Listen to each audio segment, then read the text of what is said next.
Ganda ng tunog.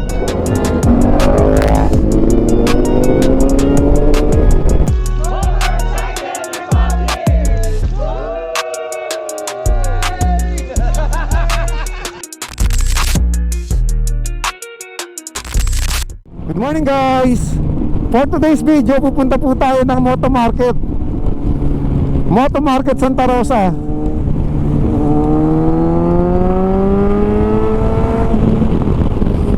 Meron po tayong rides today. Kasama natin ang Moto Republic. So sa GC, 18 po ang nag-signify, 18 riders. Try po natin humabol kasi 7 o'clock ang ride out eh. Medyo nag-alangan po tayo kanina, gawa ng 1 o'clock kaninang umaga, ang lakas ng ulan.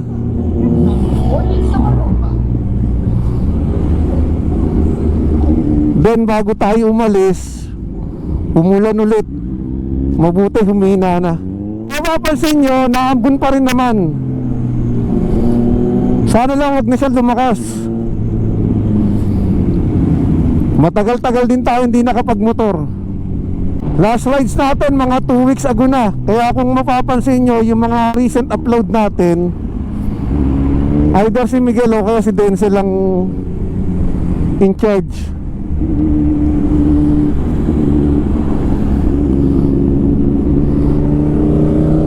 So ayun, nakasama natin today si Denzel.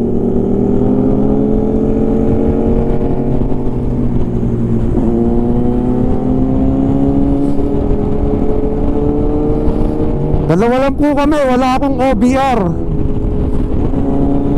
May activity si Russell sa school. Si Miguel naman may defense plan. May thesis defense. Mabuti na wala na yung mga concrete barrier dito.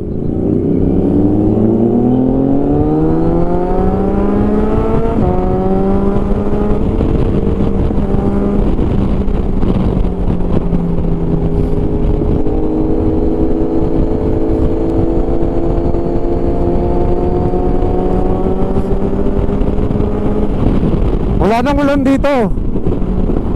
Pero daan-daan pa rin tayo kasi basa yung kalsada.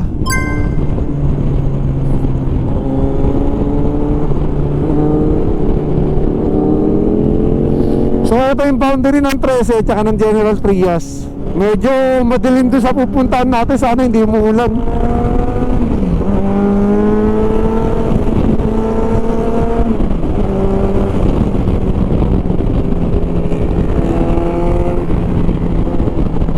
Si Ate Isabel nga pala hindi nakakasama sa rides natin. Medyo busy sila sa school ngayon. Malapit na rin kasi ang kanilang bakasyon. So malapit na ang kanilang mga exam. Klaro naman sa kanilang lahat yan. Ang priority palagi pag-aaral. So ito yung Manggahan. Pag kumaliwa ka dyan, papunta ka sa General Trias Bayan. Pag kumanan ka, papunta ka naman ng Tagaytay. Ang daming construction today guys. Tignan mo oh, alas 7 ng umaga. Grabe traffic oh. Going to Trece Martires po ito ah, itong traffic na to. So ito yung ginagawang Calax extension to eh.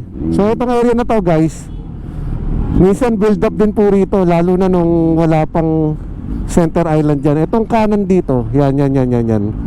Yung papasok na yan, dyan naman po itatayo yung bagong Dasmariñas City Jail. Papasok pa po dun. So kung di ko tayo aabot sa meet-up place, okay lang yan, diretso na lang po tayo sa rides natin. Importante naman eh, mairaos natin yung rides natin.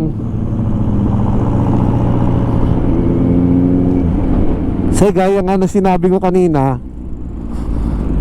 at least nakapag-relax tayo.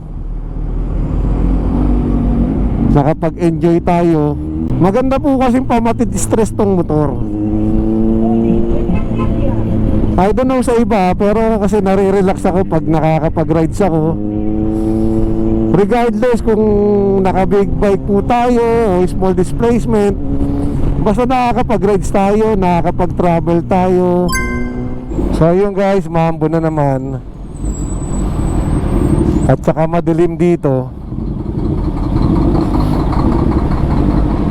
Abot yan. So pag kumaliwa ho kayo dito, papunta naman kayo ng Carmona via GMA. Ayan o, Paliparan. Naku, napakadilim dun. So papasok na tayo ng Calax. Nalakas na po yung ulan. So guys, reminders na pagka pumasok kayo dito sa Calax, may nanguhuli na po rito ng overspeeding.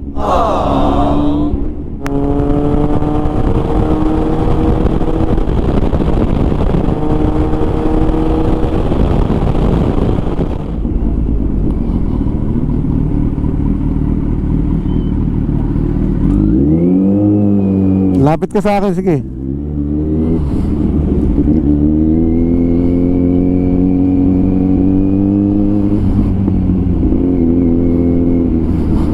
So guys, kung mapapansin nyo, yan, may mga nag-aabang na, may mga nanguhuli na rito sa Calax. So dumami na ang camera doon. Saka hindi ka rin naman makakapaspas kasi ang lakas ng hangin. So time check tayo, 7:23. Hindi na po tayo nag-expect na abutan pa natin sila. So ganun po talaga eh, usapan yan eh. Kaya lang sa mga hindi maiwasang kadahilanan, kamukha kanina, biglang umulan, nagpatila pa po tayo.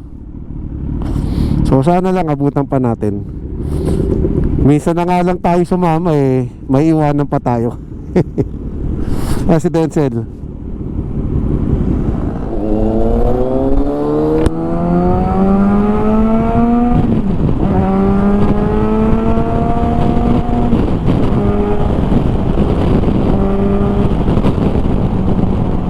So guys, nandito na tayo sa Greenfield. Walang pan run. Sa bagay, hindi rin kasi maganda yung weather. Yun, nandun pa sila.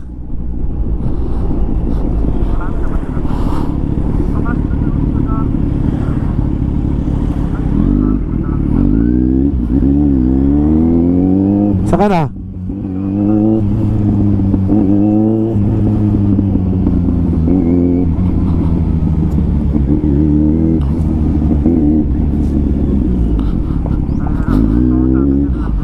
Oh.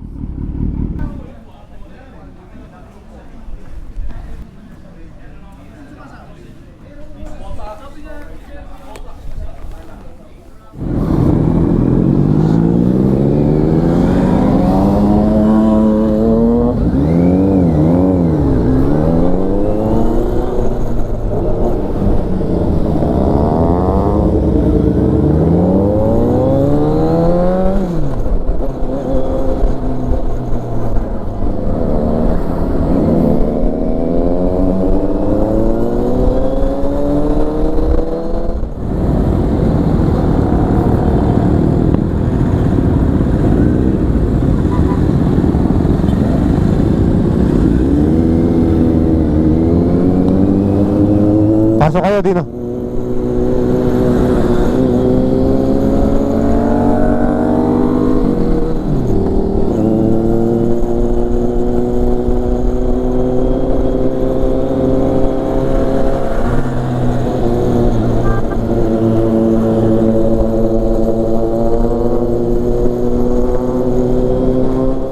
So guys, 18 riders po tayo today. Makita nyo naman, mixed brand.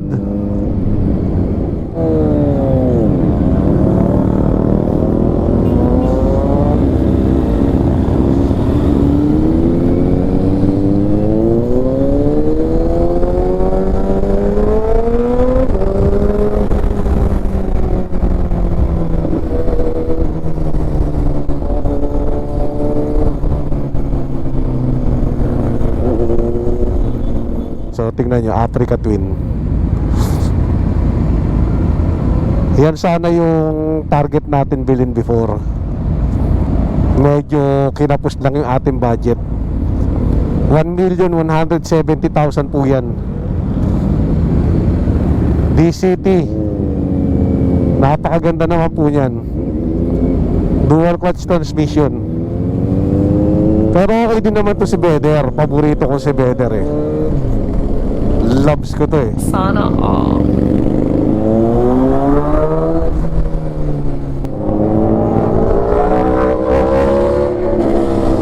Ganda ng tunog.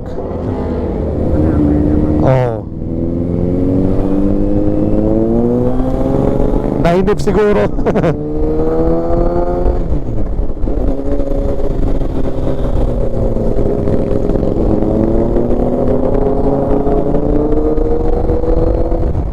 Traffic. Yan guys, nasa unahan natin. Lady Rider yan, kaya alalayan lang po natin. Naka-adventure bike siya. So abot naman, kayang-kaya naman oh.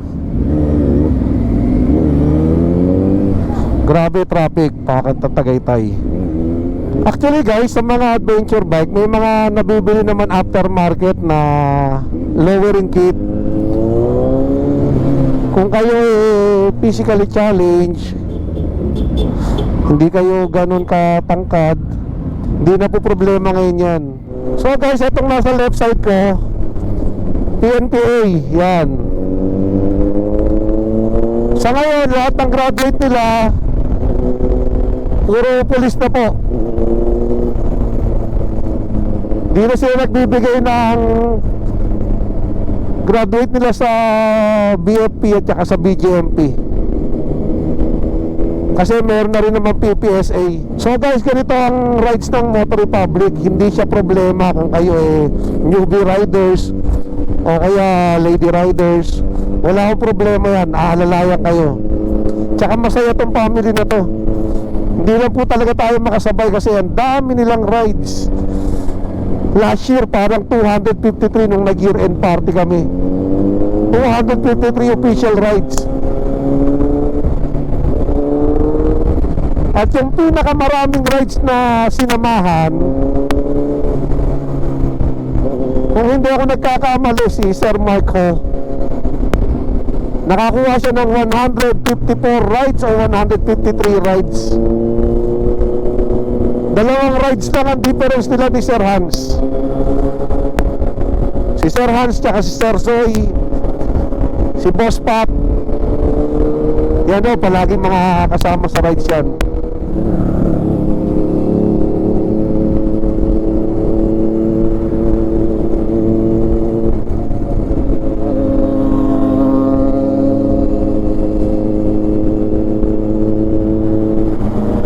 Tito Pao.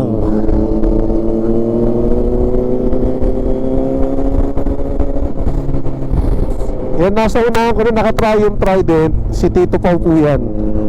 Napakabait po niyan. Shoutout nga pala kay Ma'am Cecil at Sir Ruelito Bubadilla.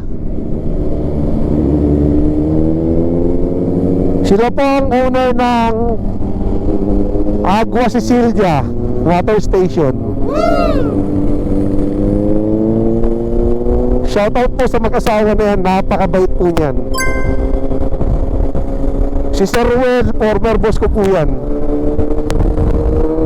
May snappiest salute, sir. Ganon din po kay Ma'am Lynn Manawis at sa kanyang husband, si Sir Saldi.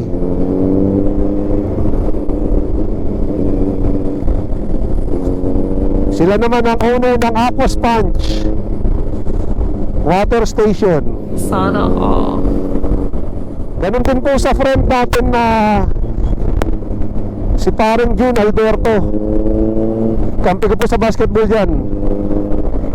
Sila po ang owner ng Sawyer Integrated School.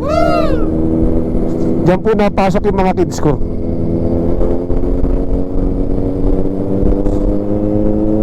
So mamabait po yan. Si Sir June Alberto at saka si Ma'am Bernadette. Yan, Ming's Garden Restaurant, Events, Pasalubong Plant Store.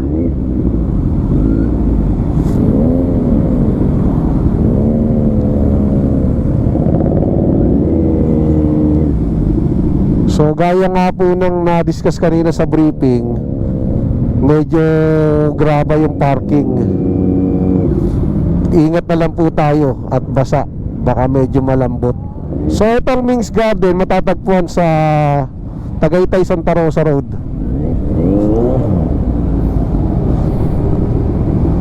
O mga ilang kilometers lang coming from Nubali. Yan yung iba natin kasama, oh. Yun.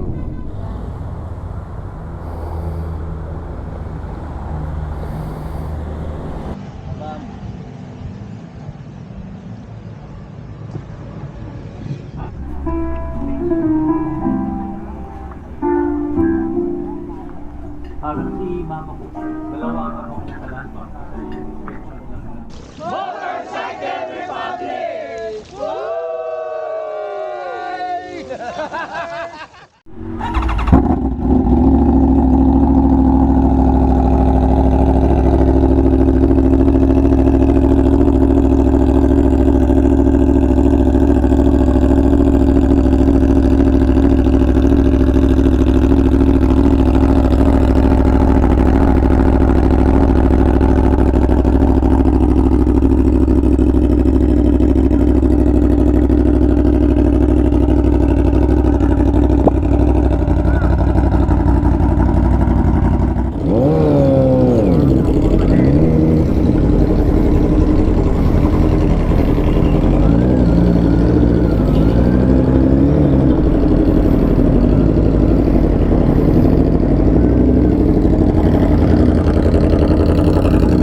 Okay guys, so may walay na po tayo sa grupo. Pupunta pa kasi sila ng Casa Moriones. So tayo, babalik na po tayo ng Tansa para makapagpahinga pa tayo ng konti. Gawa ng may laro pa tayo mamayang gabi. So okay naman sa Ming's Garden, buffet start yung kanilang breakfast, 599 only.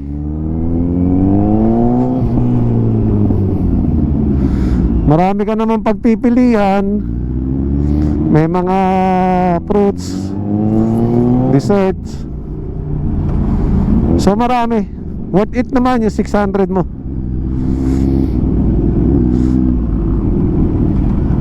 So ang parking niya okay din, maluwag. Yun lang, medyo graba. Kaya pag nakamotor kayo, make sure na matigas yung paparkingan nyo. Kasi lalo ganyan, umulan, minsan kasi nalambot yan eh. Ambience, panalo. So overall rating natin, goods naman. So traffic, pangat ng Tagaytay, ang daming mga bakasyonista. Gumanda kasi yung weather, oh, medyo uminit-init na. Kaya yung isang tropa na kasama natin kanina, oh, naka Aprilia Tono. Ganda, ang ganda ng motor niya.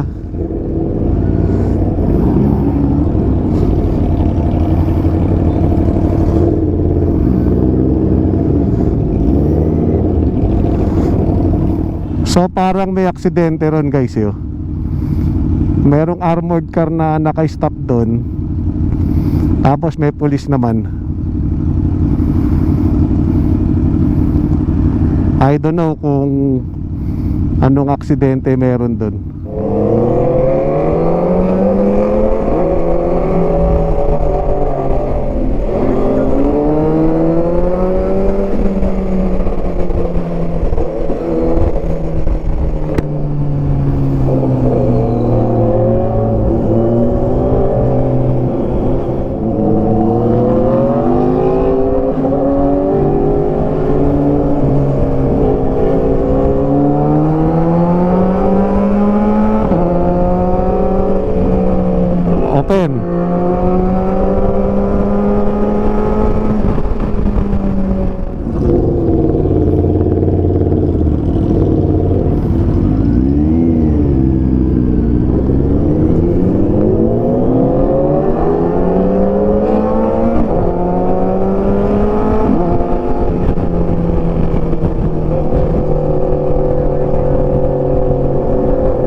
Kakaliwa na tayo dyan. Panaik din yata siya no? Dumiretso na.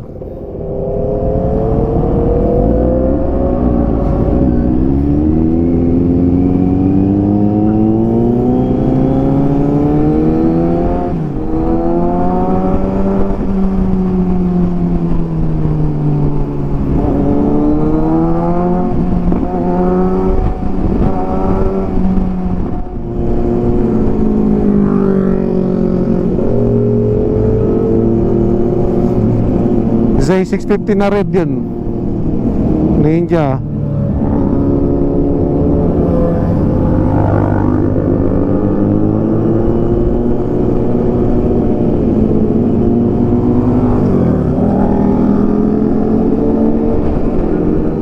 So guys, may nakakasabay pa tayo pa uwi. Group ride din sila. 2, 4, 5, 6 6 po sila.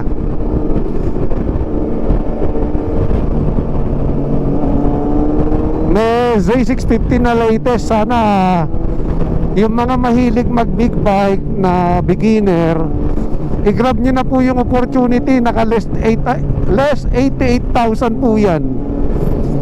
May discount po siya na 88,000. From 400 something naging 360 plus na lang ho yata yan. So magandang beginner bike na rin po yan. Naked bike, tapos 650cc. Yan yung pinaka-latest, yung red na nauna kanina. The last time na dumaan tayo rito, hindi pa siya asfaltado na ganito. So yun yung sinasabi ko kanina, na kahit sabihin natin na familiar na tayo sa isang area, huwag tayong kumpiyansa lalo sa gabi. Kasi hindi natin alam, baka yung araw na yan merong mga road construction, tapos kulang sa mga reminders, kulang sa mga warning device. Yan o isa sa mga nagiging cause ng mga aksidente.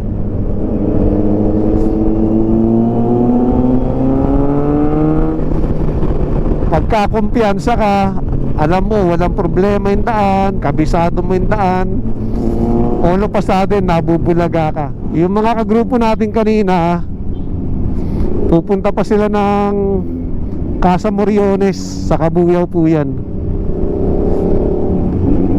So ganun talaga yung family na yan.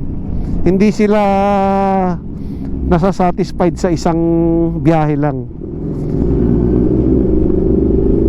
Pag nabitin sila, magko-copy pa yan, tatambay pa ho yan. Actually bukas nga may rides ulit sila eh. Sa Batangas naman, breakfast rides din. So hindi naman tayo ubra bukas, gawa ng meron tayong commitment din bukas, paluwas tayo. O ganun lang guys, pagka meron tayong available na oras,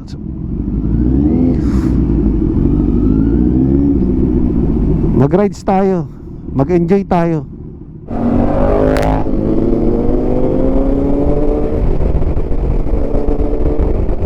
Okay, mabuti, umaraw-araw na. So hindi naman dumiretso yung ulan. Dito na ho tayo sa East-West Lateral Road. Kaya pag kumanan ka dyan, pabalik ka na Aguinaldo Highway. Pag kumaliwa ka naman dito, papunta ka naman ng Indang. Doon. So tayo didiretso.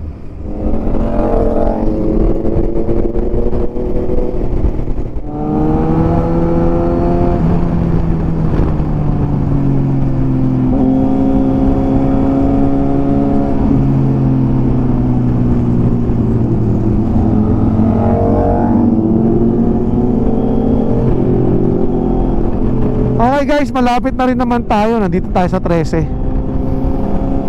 So okay naman po yung rides natin today. At least kahit na sa sandaling oras nakapag-relax tayo. Kasi yung pagmumotor guys, hindi namin sa tinitignan na pagpapagod. Mas kinukonsider namin siya na pagre-relax. So hanggang dito na lang guys. Thanks for watching.